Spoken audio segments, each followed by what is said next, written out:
স্টাইলের বিস্কুট বানিয়ে দেখাবো আপনাদের। আসসালামু আলাইকুম, রুনা কিচেনে আপনাদের স্বাগতম।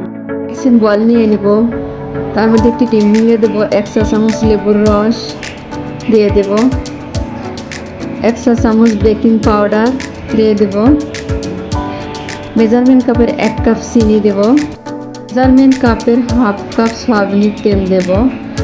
সবগুলো উপকরণ একসাথে দিয়ে হ্যান্ড উইস্ক দিয়ে ভালোভাবে মিশিয়ে নেব। এইভাবে অনবরত নাড়তে হবে ততক্ষণ চিনিগুলো না মিশে ততক্ষণ মেশাতে হবে। এইভাবে হ্যান্ড উইস্ক দিয়ে মেশাতে হবে। মেজারমেন্ট কাপের 2 কাপ ময়দা নেব। ময়দাগুলো হ্যান্ড উইস্ক দিয়ে ভালোভাবে মিশিয়ে নিতে হবে যাতে স্মুথভাবে সবগুলো উপকরণ একসঙ্গে মিশে যায়। হাত দিয়ে ডোগুলো ভালোভাবে মথে নিতে হবে। ডো ভালো হলে বিস্কুট ভালো হবে। বিস্কুটের শেপগুলো এবার একটা চামচ দিয়ে শেপ তৈরি করে নেবেন। বিস্কুটটা দেখতে সুন্দর লাগবে। প্লেটের উপর বিস্কুটগুলো সুন্দর করে ডেকোরেশন করে নেব।